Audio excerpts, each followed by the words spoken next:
There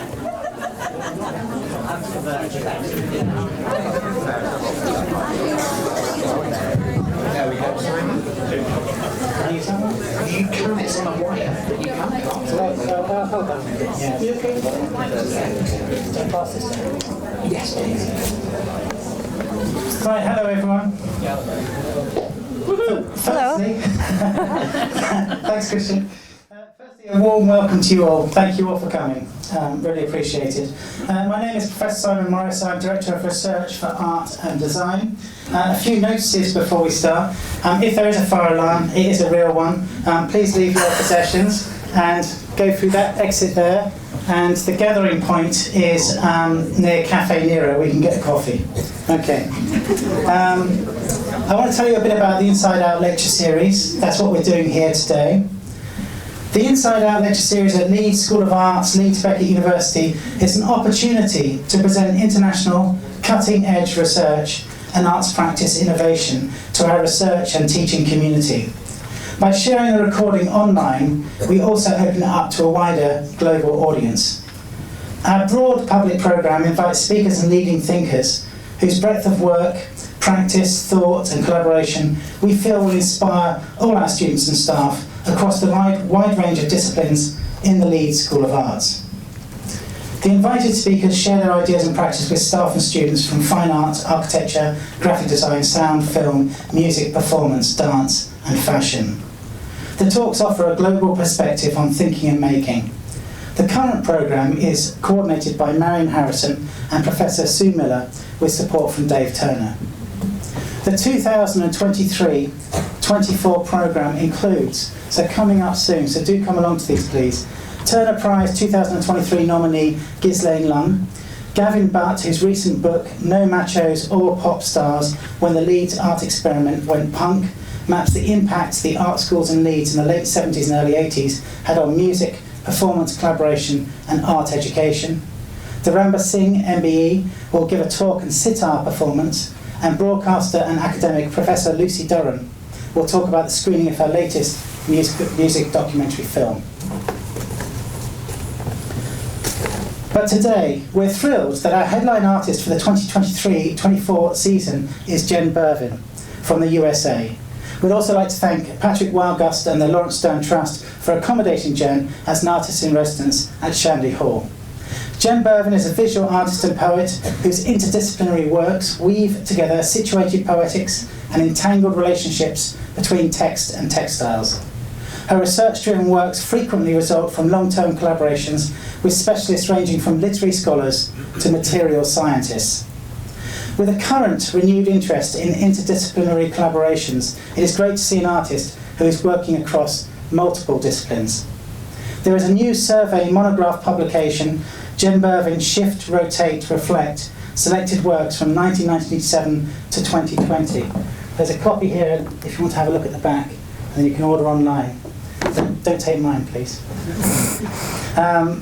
Okay, where have we got to? That's that bit there. Shift, Rotate, Selected Works. Jen Bervin's art can be found in more than 60 international collections, and she's currently a fellow at the Beinecke Rare Book and Manuscript Library at Yale University, and also the Houghton Library, Harvard University. We're delighted to have Jen here with us. We've been trying to get her to visit us for 3 years now.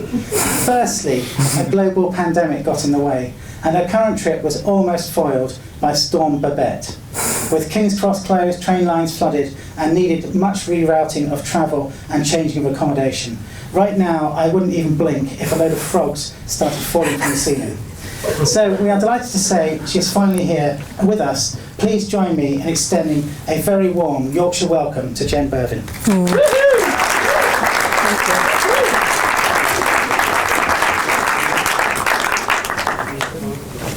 Hello and good afternoon. Thank you so much for having me. It has been a little while in the works, 3 years, and I'm so happy it could be in person today. I'm looking forward to sharing some projects with you. Okay, can everyone hear me okay in the back? Okay, great.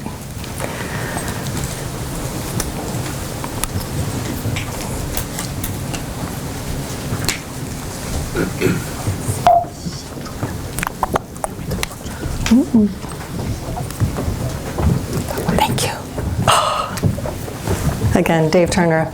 Let's give him a round of applause. And also, it's Jonathan Skinner's birthday, so if you could all, on the count of 3, say happy birthday, Jonathan. Ready? 1, 2, 3. Happy birthday, Jonathan. Thank you. It's always nice to have it celebrated by everyone. All right, so I'm going to share a few projects with you, and I was going to start off with my new research in progress, and I thought I am such a weirdo, you kind of need some context for how I get into things, so I'll show you some finished work so that you have a sense of where I'm going with something that is a little harder to talk about because it's so new. All right, so I am a poet and a visual artist, and I often work between text and textiles. And so I will show you what that means in some projects, because they look pretty different from project to project. So what you're looking at here is a piece called River, and it, like many works that I've made, took quite a number of years to finish. I often work in an overlapping way. So this was a 12-year project, and it's a hand-sewn scale model of the Mississippi River in sequins. It's mapped from a geocentric perspective. So your imagined place of viewing the river is from inside the earth looking up at the riverbed. And when it's exhibited, it is very architecture responsive, and it's preferably shown on the ceiling. It was shown recently in San Francisco, and the ceiling was great because these columns just sent it in crazy directions. The sort of shape made it go every which way. And the image on the far wall is the Mississippi River Delta at New Orleans. And that section is mirrored in the archipelago, so as viewers approach the piece, they actually see themselves reflected in the work. So like your pink vest would be visible at a distance as you approached it. So you would be kind of in and inside it. Simon mentioned that the survey book came out in 2020, and there's an oddness in looking at that much work that can happen only after making that much work, and so it's really just kind of, it was a kind of a quick look back, but then a pivot, and so I'll talk a little bit more about what happened with that later. So this is a new piece called Measure, and in getting ready for the survey show, I was digging around in my studio and looking at box after box after box of old journals, and I decided that I wanted to transform something 20 years worth of journals, and so I prepared to burn them. This is a piece based on Susan Hiller's piece called Measure, where she burnt her paintings every year. There are a few different ways she resolved kind of rethinking or transforming her paintings. One of them is by cutting the canvas into kind of uniform size pieces and then sewing the whole stack together. They almost look like canvas bricks, and they're labeled on the top. It's really wonderful work, very early. And I wanted to do something in response to Measure, but I was thinking, well, I want them to be in some way readable as well.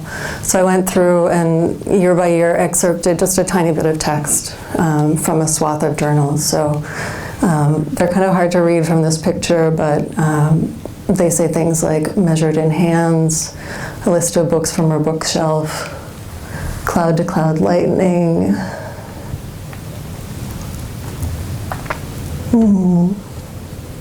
Finding a negative space quite positive, getting language to move. Black burst over snow, right time code.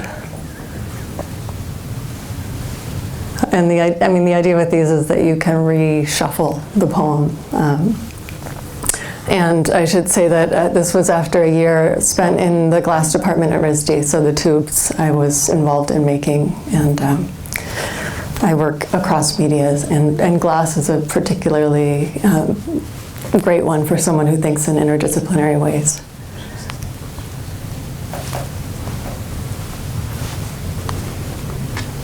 Okay. All right, silk poems. I introduced this one because I think it will give you a sense of why I'm thinking about material the way I'm thinking about it now. It's a piece that I started in 2010 and presented for the first time in 2016.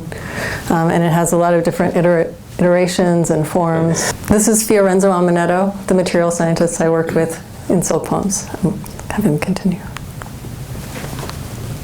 I'll tell you a little bit more. This material actually has some traits that make it seem almost too good to be true. It's sustainable. It's a sustainable material that is processed all in water and at room temperature. And it's biodegradable with a clock, so you can watch it dissolve instantaneously in a glass of water or have it stable for years. It's edible. It's implantable in the human body without causing any immune response. It actually gets reintegrated in the body. And it's technological, so it can do things like microelectronics and maybe photonics do. And the material looks something like this. In fact, this material you see is clear and transparent. The components of this material are just water and protein. So this material is silk. I mentioned that the film is also technological, and so what does that mean? It means that you can interface it with some of the things that are typical of technology, like microelectronics and nanoscale technology. And the image of the DVD here is just to illustrate a point that silk follows very, very subtle topographies of the surface, which means that it can replicate features on the nanoscale. So it would be able to replicate the information that is on the DVD. And we can store information in this film of water and protein, so we tried something out, and we wrote a message in a piece of silk, which is right here, and the message is over there. And much like in the DVD, you can read it out optically. And this requires a stable hand, so this is why I decided to do it on stage in front of 1,000 people. So let me see. So as you see the film go in transparently through there, and then...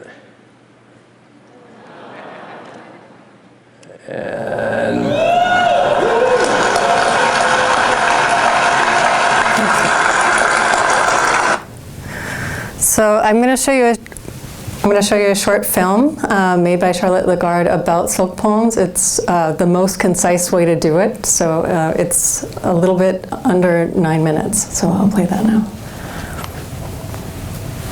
Charlotte Lagarde is right there.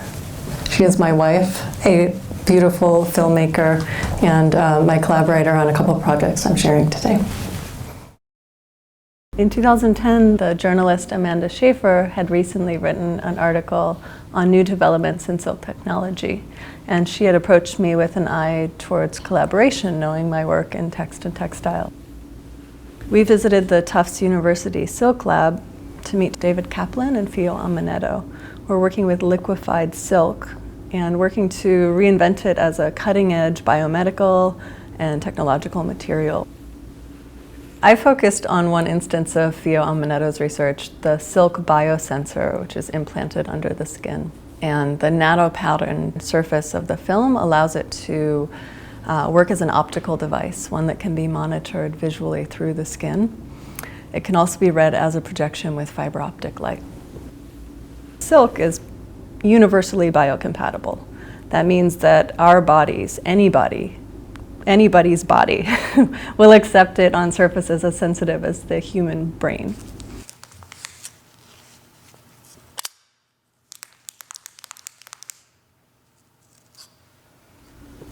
When I first encountered one of these silk films in Fio's office, and I saw the Tufts logo and clip art, the content gap really surprised me.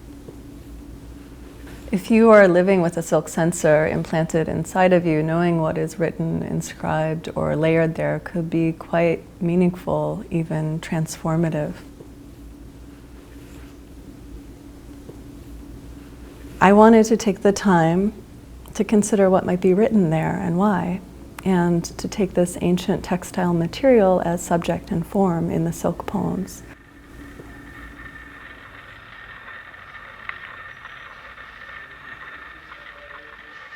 I took an experiential approach to research for the poem because I believed that I would encounter more that way. In Tbilisi, Georgia, we visited the State Silk Museum, which was once a scientific sorting station for silk for the Caucasus, where much of the silk for Europe was produced. So the raw silk is coming from the Caucasus, not all the way from from China in most cases. And this is a book about distillation of sericulture. And this is the main exhibition room, but the first time it was like this. It was not exhibition for guests. It was exhibition for scientists.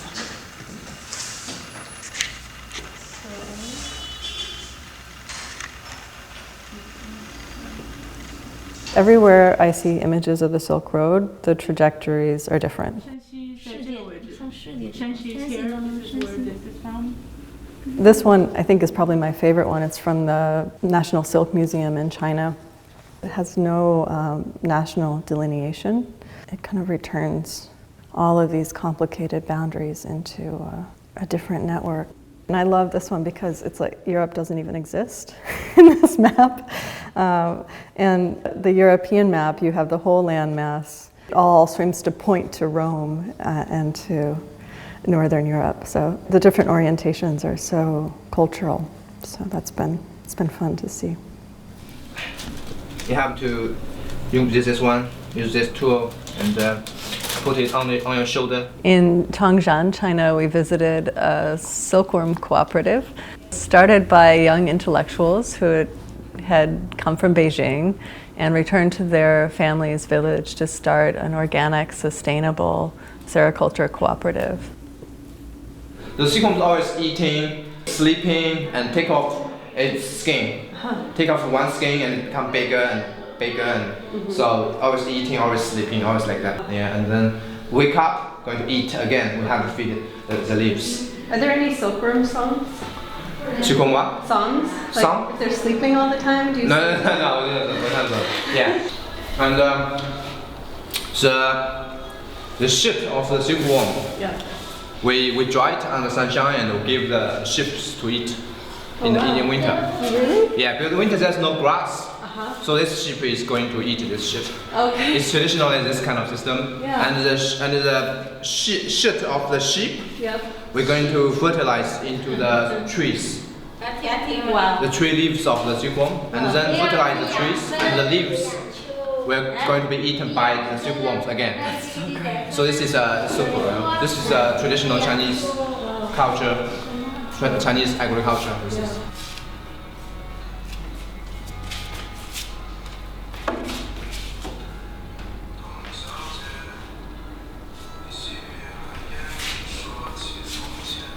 Like an envelope.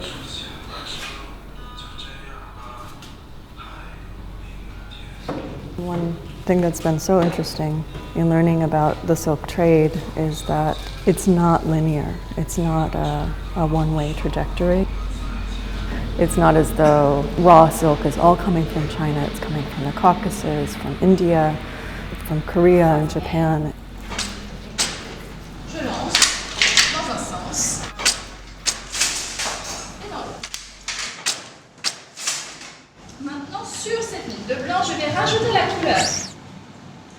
Sericulture history spans 5,000 years and interconnects radically different cultures, languages, and textile traditions all over the world.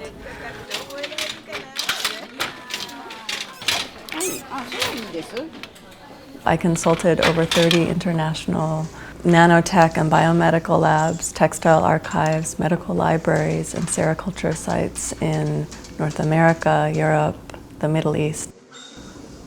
In China, the birthplace of sericulture, we saw complex looms in action. We visited cutting-edge biotech labs in Suzhou University.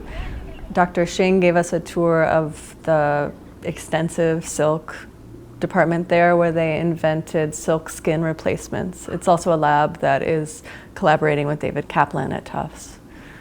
So you see that interconnection that spans the history of silk, even today in the biotech dimension. In thinking about how poetic forms might be shaped by the structure of silk, I looked at silk at the DNA level, where the building block of silk is the beta sheet. And beta sheets form just like the weft thread in a weaving. They snake back and forth.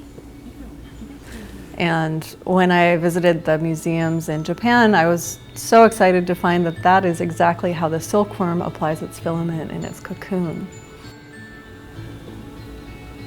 So the poem Strand is actually modeled after the image of how the silkworm writes its own cocoon. The 6-letter and jam line in the poem is coming from the genome sequencing, the 6-letter repeat in the genome. One thing that was very important in the development of the poem itself was the lineage of Islamic textiles and manuscripts. And within Islam, you have a restriction on the use of the image. So the letter and the word has a lot of responsibility to bear in communicating complex ideas. And one thing that informed the poem a great deal is that collapse of scale, how you'll see a large letter, but it's actually composed of smaller letters. That definitely comes from Islam. Wow. It's really going to be tough to get an image out of this thing.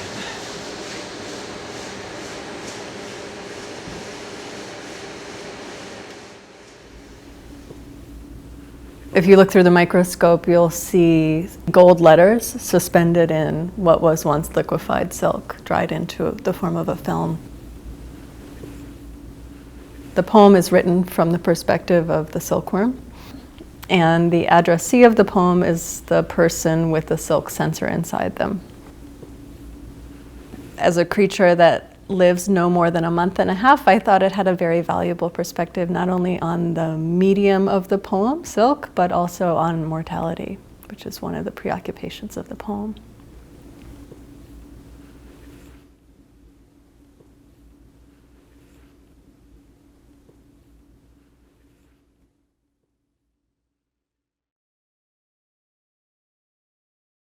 So this was my first project in both international research and also really different kind of experiential research.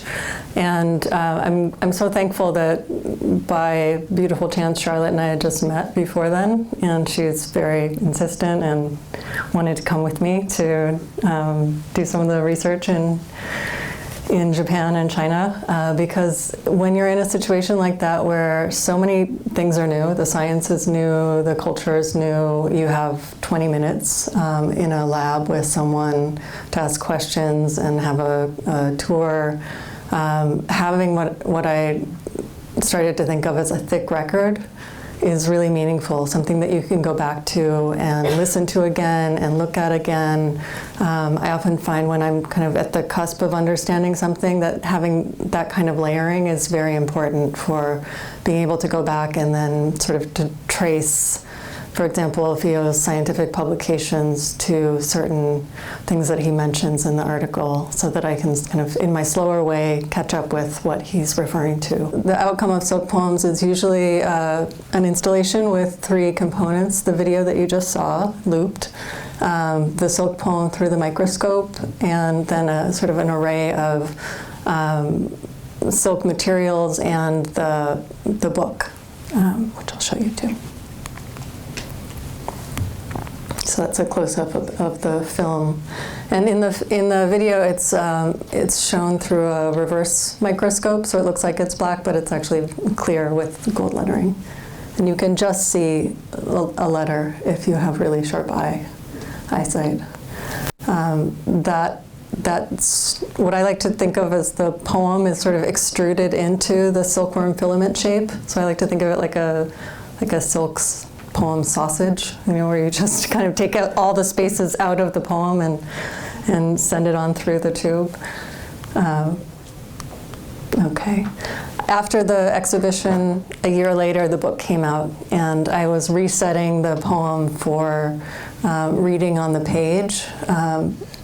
I think that one of the things that really informed the structure of the poem in book form was the idea that when silkworms are eating through a leaf, they're not like eating 5 bites and then skipping a space and eating another 3 bites and skipping a space like we would in language. So I collapsed all of the spacing out of the poem.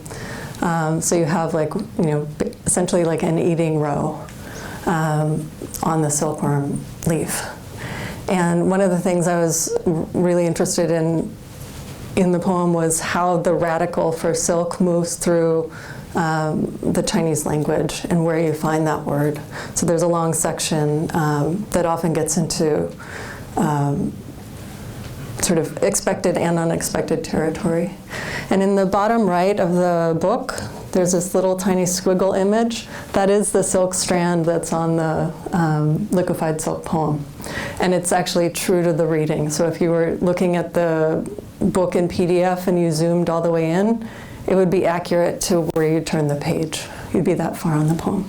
One of the things that Charlotte and I saw in Suzhou was a woven version of a 4th century poem by an author named Su Wei. And she wrote the poem in textile form, so either in woven brocade or in embroidered. There, at the time, in the 4th century, there's a tradition of embroidering poems on cloth the size of a handkerchief that were then sent around and read socially. Su Wei's poem, it's unclear if it was in that form or in a woven form. If it was woven brocade, she's even more of a genius than she already is, because to program a loom for brocade is incredibly complex. To program a loom in the 4th century for woven brocade is more like that knotted loom that you saw in the video. And to do all of that setup for one poem, which was what she was trying to write, is insane. I wouldn't put it past her, because her mind can do a lot of the things that it did, but that would be really nuts. So I'm hoping it was embroidered for her sake. So the installation that Charlotte and I made premiered in 2020, and it involves textile components. So there are 2 embroidered versions of the poem. The poem is called Fungi 2, and it translates different ways. I like Picture of the Turning Sky, Star Gauge. It's sometimes called a palindromic poem. And I don't know if you came in early and you saw the poem playing on the screen in different patterns.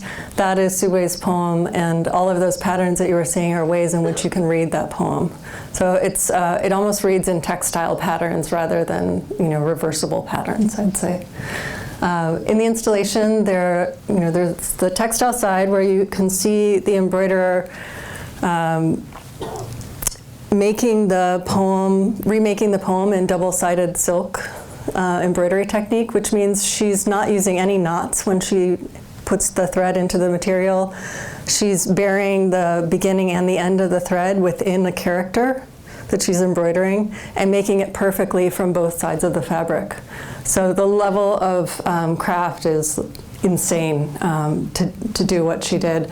And we commissioned 2 different readings of the poem or 2 different versions of the poem to gesture at the fact that there is no original that remains, and there are many different versions textually of the poem. There are very different versions of the narrative of Su Wei, so we wanted to point at the many rather than to say that this was the authoritative one. And there's a section after the textile area in the installation. It's a 4-channel video projection, and it rotates counterclockwise, speaker by speaker.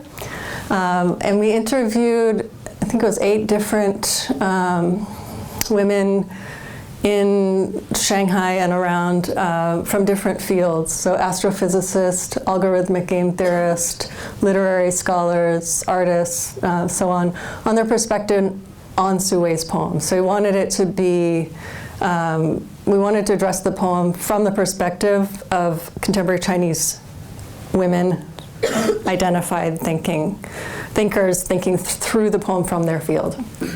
And it was consistently surprising. So that part of the installation has you as a viewer kind of inside this sort of four screen rotation, and then you slowly realize at some point when you're watching the sequence that you're inside the empty center of the poem, and that your rotation refers to the planetary rotation that the poem is based on. So those rings that you saw, the sort of red rings in the poem, refer to an astronomical gauge.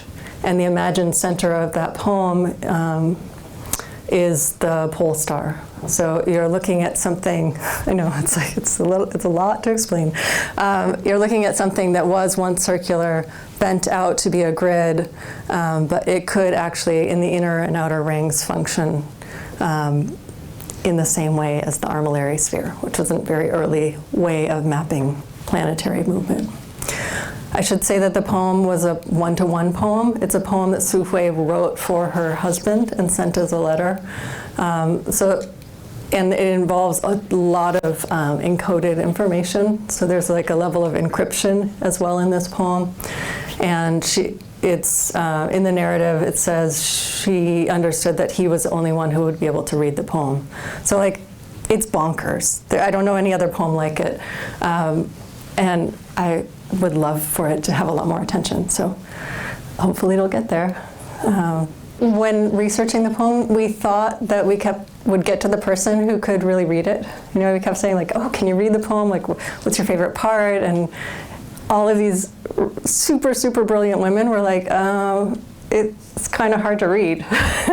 and finally, you know, I was like, okay, so when we talk with Wen, she'll know, because she studies classical Chinese. This is her expertise. She's got to be able to get there. And she basically said, you know, this form of writing in reversible poems, it's a lost art. Like the way in which you read this doesn't exist anymore. And at the time when she was writing it, it was a common practice to both write that way and read that way. And in a contemporary context, you can't reconstitute it. So it's like, it's too far in the future, it's too far in the past. It sort of creates this imaginary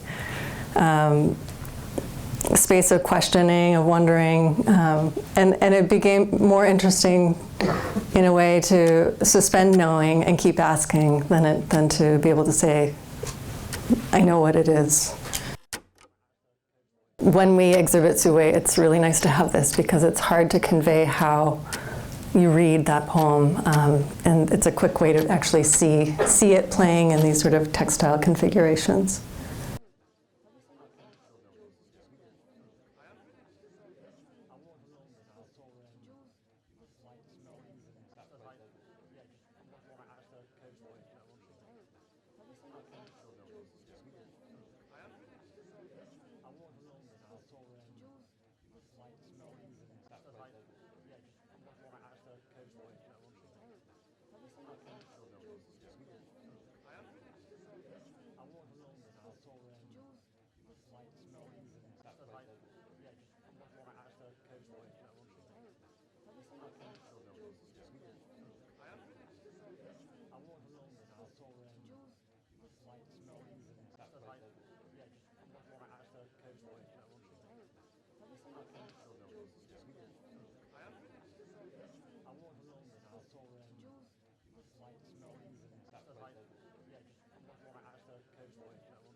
Okay, so Simon mentioned this book came out, and one of the nice things about working on a survey book other than realizing you should have had better archiving practices throughout your life, is that sometimes new work is commissioned. And one of the long conversations in the book with Claudia Rankine, who's a really wonderful poet, who you might have read. She wrote Citizen, many other books. She's a great public intellectual and a dear friend. And I asked her if she'd be willing to do some sort of a conversation for the book, and she said yes. And mercifully, because I'm a very slow person, slow-moving little snail, and she's a fast-moving person and a deep thinker, we went back and forth over the course of 6 months, question and answer and question and answer by email. So this took a lot of turns and went to a lot of places that I hadn't really expected. And it's a conversation that changed what I wanted to do next. So it was really meaningful in many ways to me. And one of the things that came up was all of this Dickinson work that I had done between 2004 and 2008. And many of you know I'm super obsessed with Emily Dickinson's variant system. So when I say that, I'm talking about these marks and how they correlate with these marks and words. So it's this kind of, you could think of it sort of like hyperlinks, but it's weirder. It's kind of like, it's not a palimpsest, it's like a thick present in the poem, because everything's still on the same page. You're not going away or going elsewhere. It's all kind of staying in the same space. So in this poem, Bereavement and Their Death to Feel Whom We've Never Known, there is just one variant in the poem, and it's the word souls. It has that cross in front of it. And so in the last stanza, you would read that line, "In dying 'tis as if our souls absconded suddenly." And the word souls is a variant for world. So it would be, "In dying 'tis as if our world absconded suddenly, ourselves, our sun." And this sort of way of thinking, to me, was way more interesting than choosing one of those things in an editorial, authoritative way. And that's often what happens when the work goes to print. And I think that is really problematic. So I got obsessed with these things and making sure that they were seen and seen differently. And so I started making these quilts. The material is silk thread, the red silk thread, and cotton batting, just a kind of a raw material that's usually on the inside of a quilt. And it's for fibers people, it's a matted material, not a woven one. It's just that sort of fluffy interior. And in talking with Claudia, I really I started to think about that in new and different ways. And it was kind of like I reached a point where I was like, what? After making silk poems and making these quilts, I was thinking, oh my God, like I didn't really even ask the material questions about what I was working with. I went intuitively for magnified paper, and that's not enough. So I went back into this system. I also realized that I meant to do all of the quilts or all of the fascicles with variants, and I should say a fascicle is a small bound packet of poems that Dickinson wrote. And by bound, I mean like kind of stapled with thread, not super bindings. I wanted to really think about what each fascicle did different from the other fascicles. And so I wanted to bring out aspects of the variant system differently with each work. And what I started to see, I think it's in this one, was that there, in fascicle 10, there are 40 fascicles, there's all this underlining, like an insane amount of underlining that I had never seen when I was looking at the fascicles on the page. And part of what I wanted to do with this series was to get people to look again, to see things that they hadn't seen. And it was really humbling to me to realize that I hadn't even seen kind of the birth of the variant system as it was coming into being. So my series starts with fascicle 10 and we'll go to 40, and I'll have 30 done and, check back a few years. But the thing that it really did, the part that was super new and old to me was that I started to think about the material that the paper was made from in a different way. And this is after having done Gorgeous Nothings, this book which looks really closely at Dickinson's compositions on envelopes. And it helps to think about her time span and her lifetime. So she's born in 1830, she dies in the 1880s, in her 50s, and it's a time where not only envelopes are coming into being, the postal system's coming into being, but it's also the time when machine-made papers are coming into being. So she's born kind of at the tail end of the handmade paper era and the handmade paper mill. And I'd been looking so closely at all of these details of the paper for so long. The rules, the composition method, the markings, and so forth, without really thinking with the kind of depth that I did in Silk Poems about what the paper was. And in the essay with Claudia, I was really it was a big pivot. So that was a shift that has brought about my newest project called Measuring the Sun.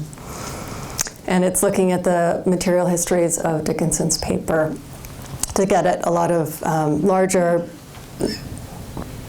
questions about the social histories, the cultural histories, the industrial, technological, and material histories of what she's actually working on. So she's in a particular window that's not documented well at all in scholarship. So there's a lot of scholarship on paper up until 1830, and almost no scholarship in that 50-year window when Dickinson is working on the paper. It's extremely well-made, machine-made paper. It's made from cotton and linen cloth fragments. And they're often referred to as rags, which sort of disguises what they are. And I think that's an intentional obfuscation. And I'm interested in how that term gains fluency. What you're looking at is are some scraps from a person who's a rag dealer writing to a paper mill in Massachusetts offering rags for sale. And if you've encountered a mention of rags in literature, it's often, like a rag dealer who's going door to door with a cart. And that, I think, also is not accidental as a kind of an imaginary for what rags are, because in the 19th century, the cotton materials are part of the empire of cotton. They're part of chattel slavery. They're part of, this interconnected triangle of enslavement, cotton plantation, chattel slavery, industrial transfer to to Manchester, essentially, for thread making, cloth making, for cloth that's made and used in Europe and then shipped back by the ton to American paper mills for exactly this paper that she's writing on. And so it's not at all this sort of hand-pulled sheet, and the quantity is by the ton. So I started to think about what I was looking at really, really differently. And I've been in archives quite a long time looking at Dickinson's manuscripts in person. And so there are things about them that are familiar to me that I experience in a tactile way, but I don't have kind of answers for why why they're there, how they came to be. And I started to think specifically about these embossments in the upper corner of Dickinson's fascicle poems. And they're these small images. It's monochrome, so it's just a raised surface. They're not stamped, they're embossed, which means there's a die where a bottom plate and a top plate come into pressure with each other to change the shape of the paper. And even when you're looking for the embossment in an archive, it's really easy to fly by one because the flat light that you often work in an archive obfuscates it. Even if I'm sitting with my, my LED light, which is specially designed to see these things accurately, I can still miss them. And there's something to me really compelling about what you can miss in plain sight. And it's part of the thinking around this project. So to get people to see something that they're not seeing, to get myself to see something I'm not seeing, that interests me quite a lot. In the time that I've been working with Dickinson, it's gone from hyper restricted access to her work to fairly good public access to manuscripts. So when I published Gorgeous Nothings, that was kind of one of the first times people had seen those poems in full color in sort of a common, trade edition, and that was an edition of 25,000, so it was really huge for what I normally do. And so the sort of materiality is out there in the imagination for the first time beyond Dickinson scholarship circles. And yet, there are aspects of the materiality that you don't see. And so in this image, there's an embossment right there that sort of disappears from view because they're not taking the scan to capture the embossment. They're taking it for the ink. So it disappears. And I became interested in how we could see those better. And I talked to the curator at Harvard who's in charge of this collection of the fascicles and asked if there was something we could do to image those better so that we could start to see them and read them and think about them critically. And she mercifully, well, I should say, this is the document that they had online to begin with to map out the embossments, which I just love. So I added an image next to the drawing just to show you what the difference is, and I find this really wonderful. It was made, so they're all drawings made by a librarian who's since moved to MIT, but they were like, no, we have something on the embossments, and I was like, but it's 2023. So thankfully, Leslie Morris tapped a really wonderful paper conservator, Debora Mayer, who works at the Weissman Center, which is this really beautifully appointed research and conservation lab. And Debora Mayer figured out how to best light and photograph these so that it could be handed over to systematically take in all of the images for the embossments. So this is a really nice quality image of the embossment that Leslie pulled as a trial sample. And I like it because you can really see how fine the fibers are. You can see the sort of the textileness of it. And I am excited to say that the first sort of published collaboration that Debora Mayer and I have done in relation to this just came out in Inscription through Simon Morris. And it is right here on the table. And Debora and I got to make an actual embossment for the issue with the printer in New Haven.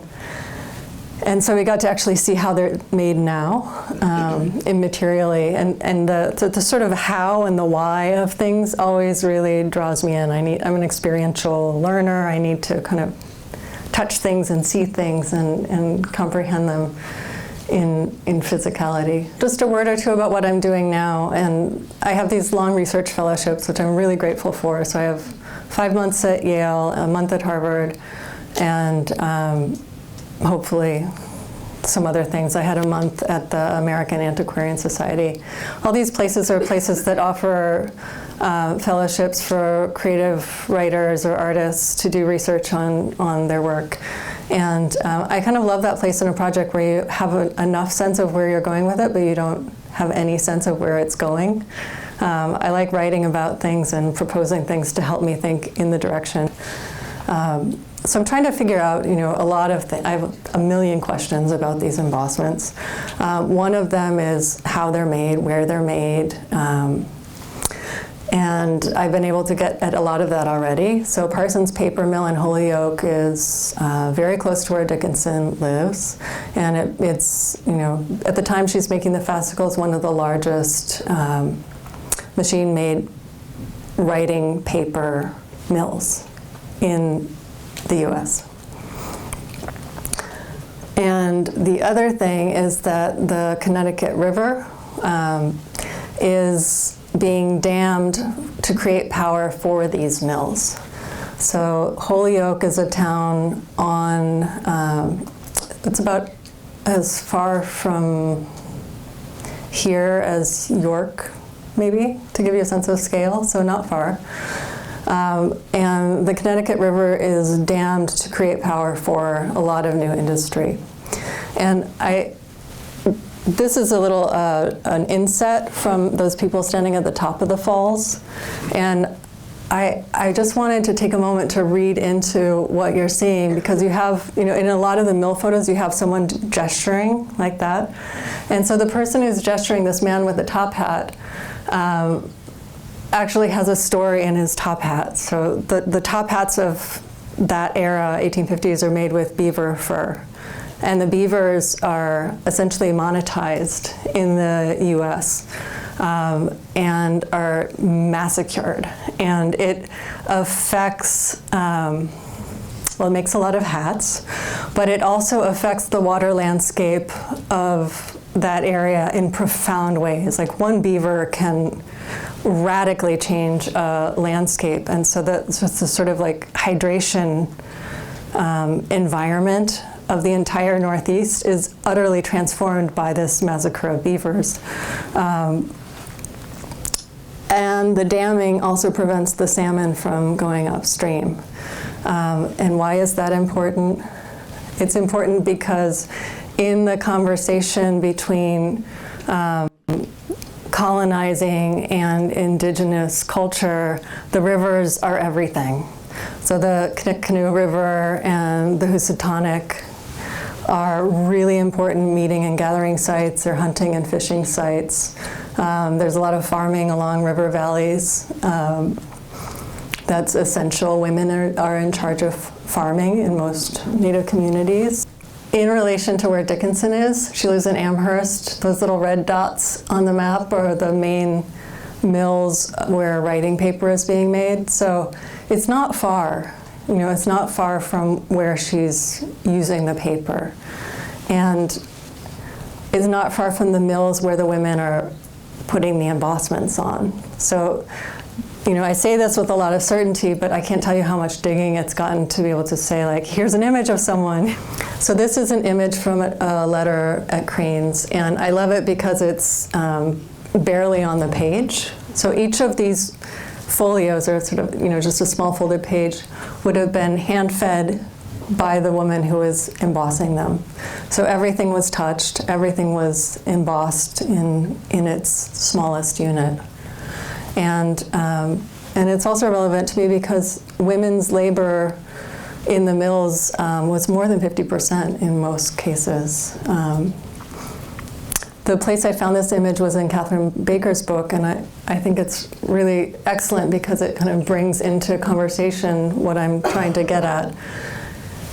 Up above it, there's a letter from Frederick Douglass seeking support for self-emancipating enslaved people, and it's written on this scroll that says Lee, Massachusetts. And so, many of you will have the register. Lee is Robert E. Lee from the South. Lee, Massachusetts, it's named after him. It's a large center for paper making. So there's a lot of racial and political matter going on in the background of an embossed image. Along the sides of the rag room, next to the windows, are placed long boxes or troughs called dust tables, about waist high, 3 or 4 feet wide, common to a horse manger. The bottom consists of a wire grate or a screen, and the filth may pass through the floor. In these capacious receptacles, the rags are promiscuously thrown and sorted by women and girls who stand in long rows and with nimble fingers ply their unwholesome task. This is about 15 years later, 20 years later. I also got interested in how the rules were applied to the paper. Those were also applied by women. So all these details that I've been attending to in the quilts, all of them are effectively created by women on the paper surfaces. So I have a lot more questions about where the rags are coming from, about the rag dealing frameworks, because I think that's going to really get at a lot of the questions that I have around enslavement, expropriation, and how it ties into the history of cotton and linen. Cotton models itself on the linen production frameworks. So I'm getting there. I'm happy to answer questions. It's a very long talk. I thank you so much for your kind attention.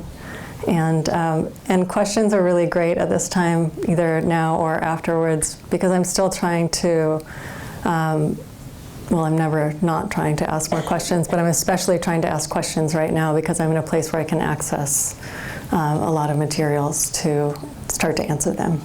Thank you so much.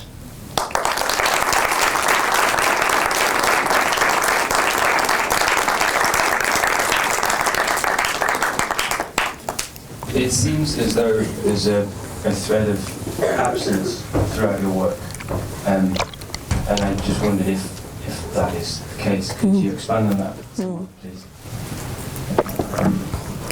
There absolutely is, and part of that is just a morbid obsession on my part. You know, many of our lives are shaped by loss, and mine was early on, so I think that there's part of it that's just intuitive.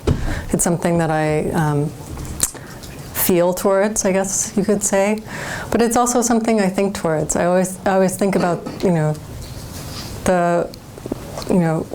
what's unseen, who's unmentioned, what's obscured intentionally. Like, those things are always very political in nature and very important to notice, and so I try to use my questions to notice, and to especially notice what's unvoiced or unseen. So absence to me doesn't mean absence. Yeah. Come on up here. Mary?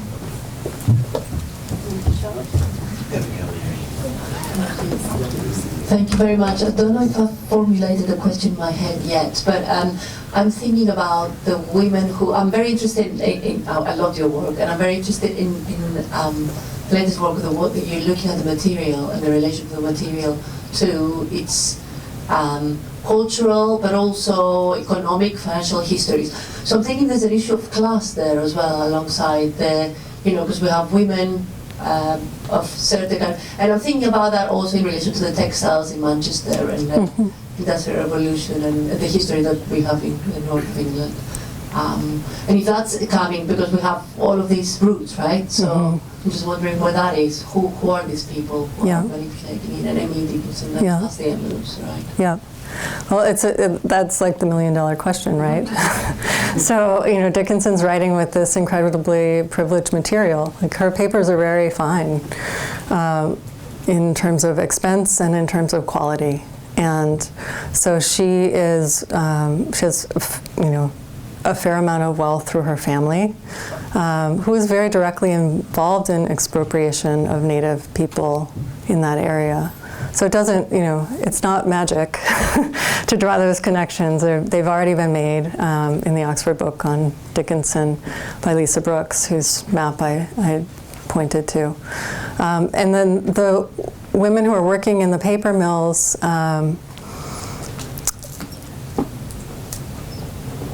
I haven't been able to find instances of writings by women in the paper mills, but the textile workers in Lowell, Massachusetts, have their own publishing arm called the Women's Operative magazine, where they're publishing creative work, they're publishing poetry, they're organizing, essentially. or like aggressively not organizing.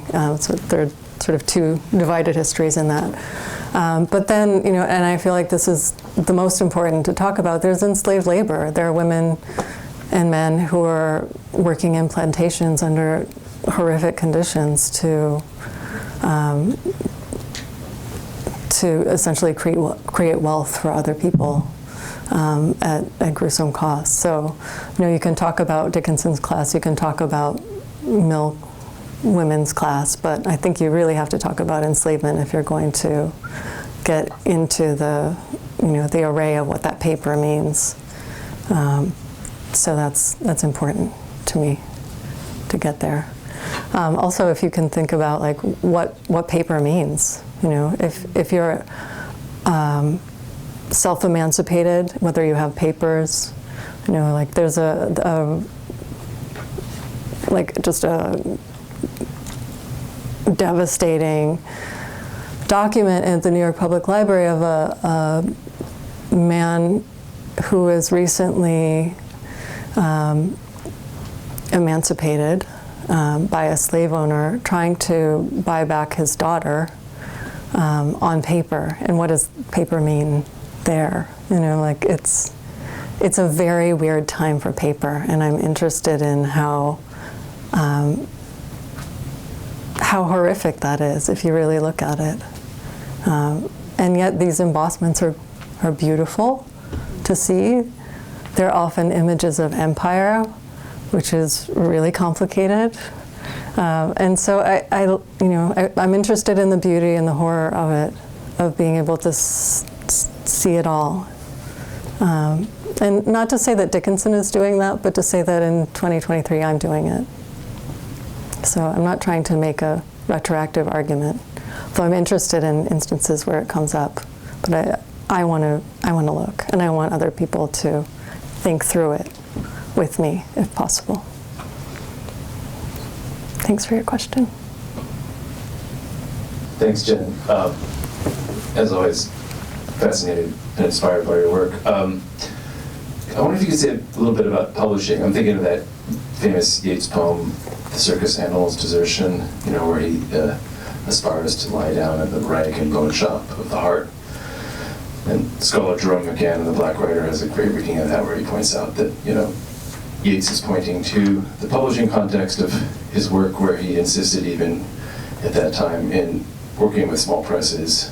While he was like an internationally famous poet, he could publish on the trade books, which were published in on wood-based paper, rag and bone shop being a reference to a form of a material form of publication that was only specialist at that point and outmoded.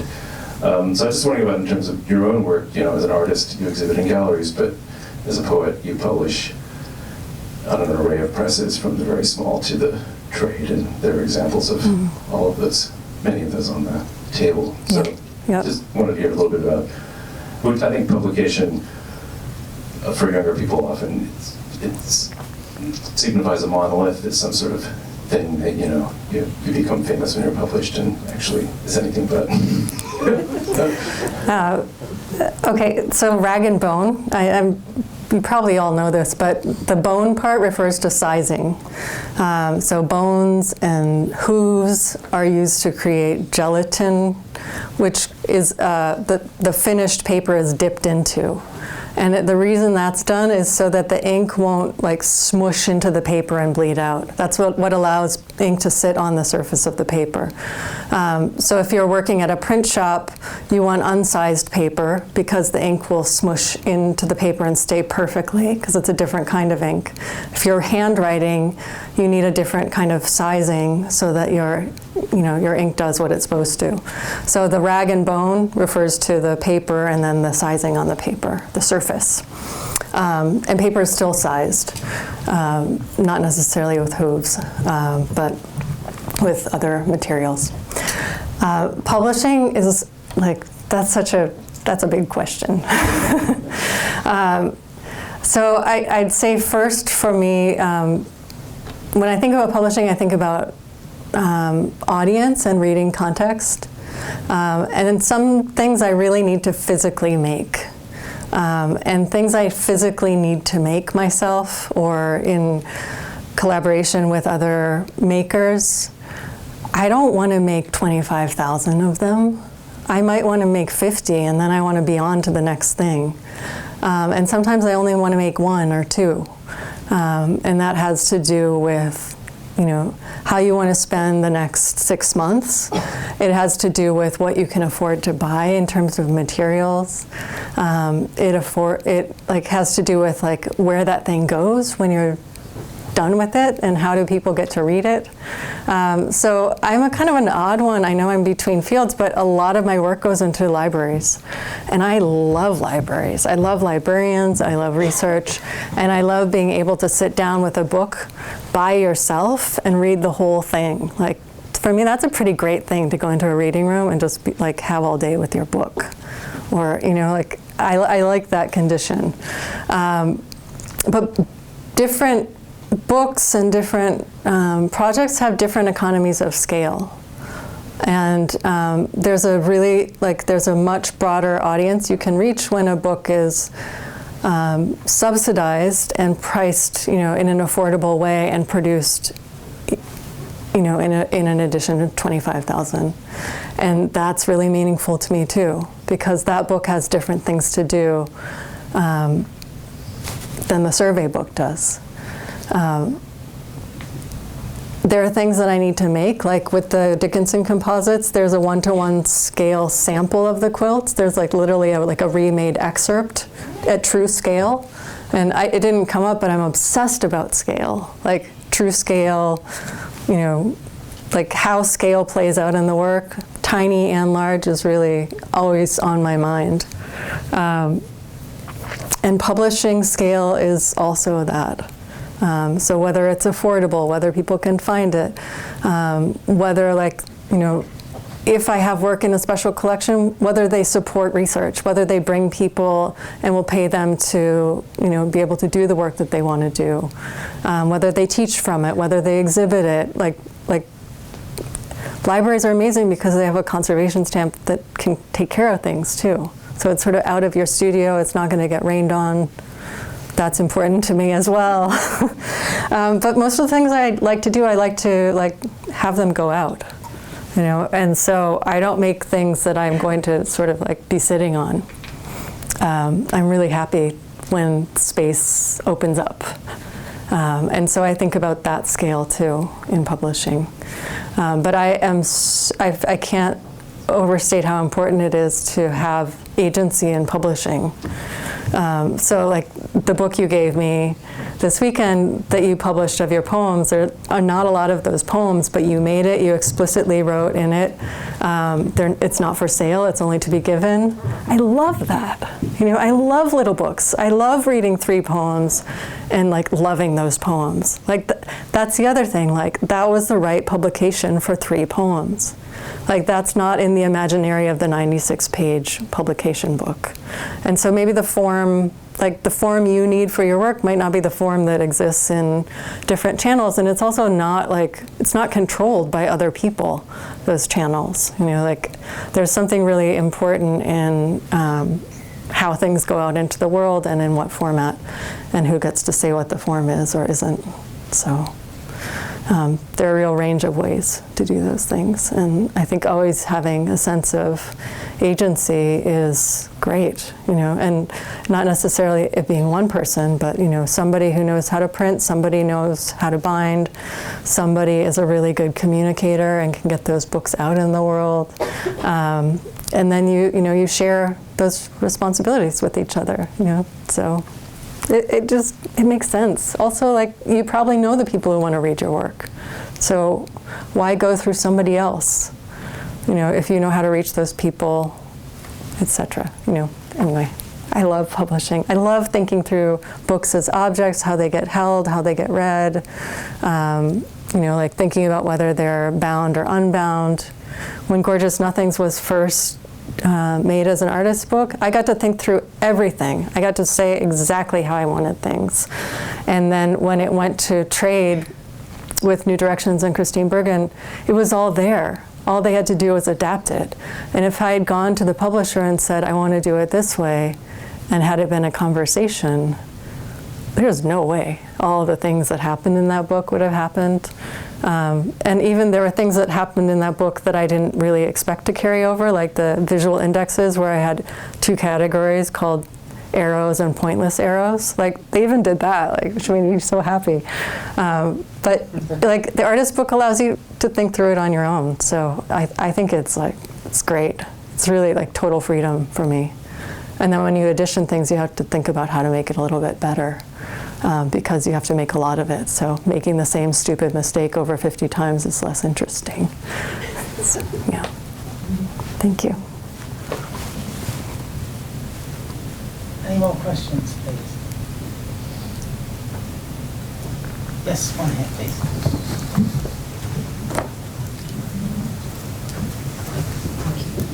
Pass me the conch.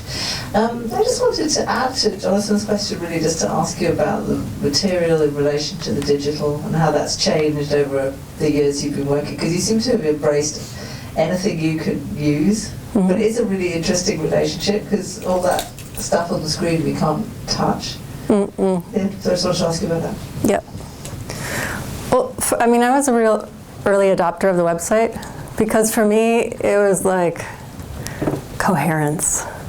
You know, like, you know, one person might know one thing, like somebody might know that I published the book Nuts, but they wouldn't know that I also made a 230-foot river.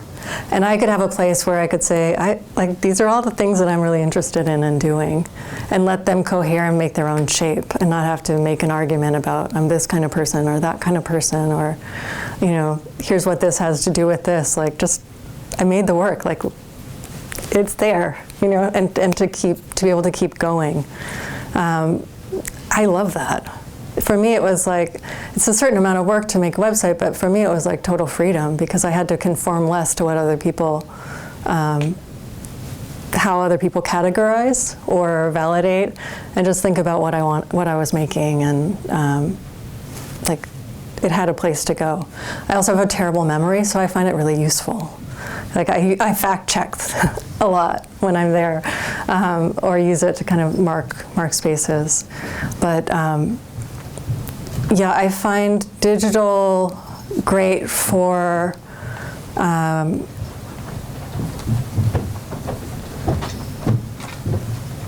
well, for a sense of tactility, because at the time when I started, it was the best way to get a good image out into the world. Like, printed images were not that great when the first websites came out.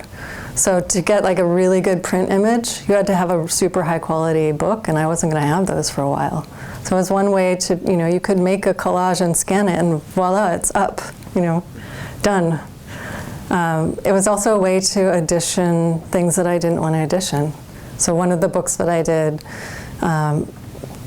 after a really insane edition where I remade everything exactly as it was made 10 times, and it was like really, really, really intricate edition.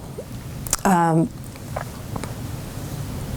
just said I want to make one book and I'm going to scan it, and if people want to read it, it'll be on the website and it'll get editioned as, you know, it's like essentially read on demand, but it's like the way I wanted to make it. That's great until like the website breaks. So, you know, like the digital optimism is its own thing. So like the first website I made is long gone, but still like you can find little dinosaur remnants of it every now and then. But the same is true of that book, like it just went back up online. So there's that. But I find it like just a way to get information in a more democratic way is helpful. How to get access when you don't have access. If you offer things online, it's a way to find them. Or to create a roadmap for other people who are interested in the same thing. You know, like I'm often a rhizomatic researcher, thinker, reader. And when I first started out in poetry, that was how I read everything. Anybody thanked anyone, credited anyone, was like, oh, I'll find that magazine that they were in, you know, like they thanked that person. And so I'd find things that way. You know, I'm self-taught in a lot of ways. So anytime someone leaves a little bit of a map for me, I use it. And so I always think about the maps that I leave within a work too, and how those might be useful. Yeah, so. What are your thoughts on the difference in viewer experience between going from physical work onto the screen? Because it's quite hard to kind of engage with that kind of level of intricacy just viewing it on a kind of digital platform. And you must be able to appreciate it a lot more when it's kind of in front of you, and you can kind of appreciate the scale of it and the work that's gone into it a lot more. So I'm just wondering about what you think about that. Well, I love film and video for that. Like the Suhui textile projection is so intricate and so much like being in the embroidery studio, but you can see it. You know, so for that piece, we decided that the perspective of the camera would be underneath the screen. So you're seeing the side that the embroiderer, is embroidering but doesn't see. She's, doing by touch. So you have both a vantage that you wouldn't have, but also a proximity to the embroidery that you wouldn't have. And so you can actually see, as a projection, you can see that work even better than you could with your eyes in the same space. So there are certain ways like that it augments how closely we can see. It's same with microscopes or, like the super high resolution photos that Debora's taking of the embossments. I'm not anti-digital in any way. I feel like it's a tool like every tool, like paper, digital, same thing. But very different things go into those things. What I love about digital is access, and that's always been important to me. Yeah. I was just wondering, what's your favourite Emily Dickinson poem? This brings me to the cake. So I was asked this by Simon. I don't really have a favorite, to be totally honest, but the one that came to mind when he asked was a fragment that I love that's up in my studio. Science is very near us. I found a megatherium on my strawberry, and I didn't know what a megatherium was when I read it. The megatherium turns out to be a now extinct 16-foot high ground sloth that once lived and roamed, and I love that image of a 16-foot high ground sloth on a strawberry. Science is very near us. Like, what the hell was she thinking? I love that. I mean, it plays with scale, but also it's like, it just never computes, and I love that about her work. Like, there are poems that I love so much that will just never compute, and I'm happy to be in a state of suspended, question. and her work does that to me. It's always like just, extra. So that's the one I reach for. But, I like all the morbid poems, to be honest. I like the ones that make sense when someone died. I love the ones that make sense of things that are almost beyond language. And I absolutely love her lexicon, her use of words, like how when I look at her concordance, which is a book that indexes the use of every instance of a particular word in a famous author's work, like the things that are in her concordance, I mean, we should all be so lucky as writers to have that much richness and density and strangeness. So I think about the poems, and then I think about the sort of the spaces around the poems too, like the concordant spaces, and how you can kind of reverse engineer read, just by looking through one word, go back in and read everything with that, that particular word, and say I'm looking for like the word rag to see if she used it, see if there was any currency in the letters or in the poems. There isn't. It would never be that easy, but you have to think kind of, in circuit. So maybe it's Deckel, maybe it's Octavio, maybe it's Ream. You know, like it's going to show up somewhere. I just have to keep thinking through the language to get to the point where it shows up. And so I find it as like a way to kind of boomerang back in. But I've read all the letters, I've read all the poems. I've read J. Lida's Years and Hours of Emily Dickinson, which is just a super crazy book of scholarship where he goes day by day, every day and every year of her life, using documentary material. And Lida is this total weirdo who studied film with Sergei Eisenstein and brought a lot of the experimental film to the States, was a curator at MoMA. You know, like he's a true interdisciplinarian as well. But you know, like these sort of odd documents that don't fit other places, I love that sort of research and thinking. And so I like to think through Lida into Dickinson, through the concordance into Dickinson, through questions of paper into Dickinson. And then inevitably you just spin out in the poems because they're so weird and wonderful and beyond. And then also sometimes quite annoying because it's different to read about bonnets in 2023, you know, so. If you want to ask Jen a personal question or come and have a look at her work, please do. But can we say an enormous thank you to Jen Bervin for coming.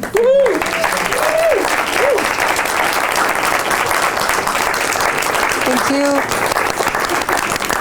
Jen says, thank you all for coming, and do come next week.